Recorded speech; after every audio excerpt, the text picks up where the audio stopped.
bibilhin ko na yung kinatatakutan kong power tool. Ito nga pala yung angle grinder. Ito nga sa likod ko ngayon, ito na yun. Pero bago ko to i-unbox, tara samahan nyo ko sa General Luna Street, Inco Dipolog, katapat ng Zamboanga del Norte National High School. At meron nga pala ako natanggap sa kanila early Christmas gift. Ito nga pala yung Inco t-shirt. So tara, upload ko ng Inco tools. Nakuha nga pala ako ng isang set ng 20 volts yun. So ngayon ay kukuha ako ng angle grinder na 42 volts. Bali isang tool lang siya, hindi katulad nung dati na isang set talaga. So dito tayo ngayon sa General Luna Street na Inco Tools Dipolog. At bibilhin ko na kagad yung tools na kinatatakutan ko. Kailangan ko talagang ma-overcome yung ano na yun, itong tools na to. Kasi gamit na gamit to sa mga gagawin kong DIY. Kaya kailangan ko to siyang i-overcome.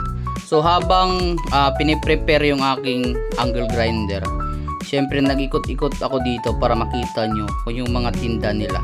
So sobrang dami talaga at syempre Inco lahat yung andito. Actually meron nga palang Wadfo kasi parang ano sila, sister company na yung Wadfo. Pero dalawang item na yung nakita ko na Wadfo. So ayan, may nabili nga pala akong ganito headset para sa pag nag-grinder ka hindi siya maingay. Pero hindi Inco yun eh. Kaya gusto kong Inco lahat. Yun nga, disclaimer ulit, hindi nga pala ako sponsored ng Inco. Gusto ko lang talaga yung kulay niya. Yun lang.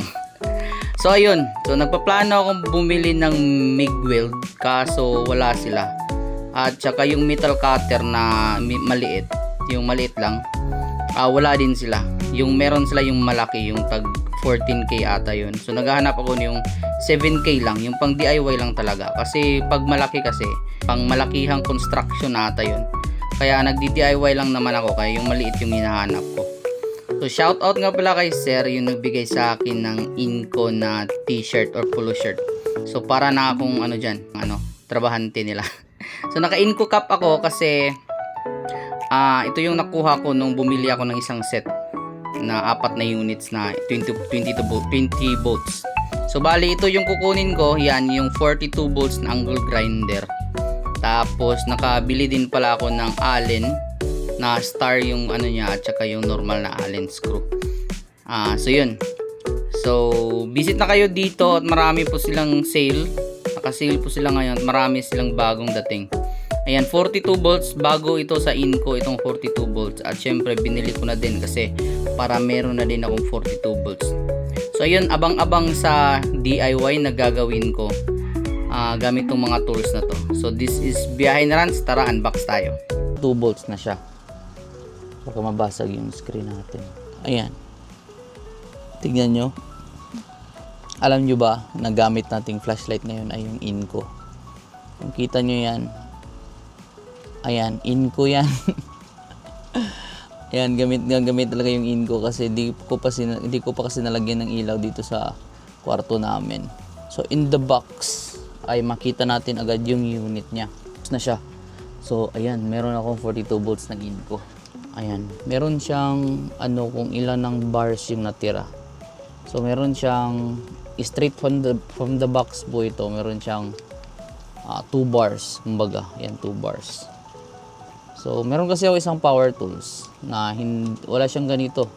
So hindi mo malalaman kung ilan yung bars yung battery niya. Ito ang kagandahan ng Inco ay meron siyang bar indicator. So napakaganda. So sa tabi muna natin itong dalawang battery na sobrang bigat.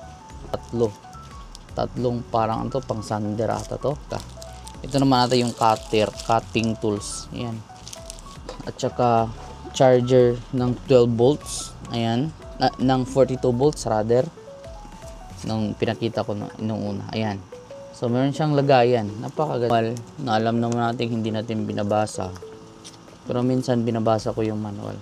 Lalong-lalo na nung nag-solar ako, binasa ko talaga yung manual ng inverter. At saka kanyang hawakan. Ano, i-attach natin to. Dito, may dyan kasi.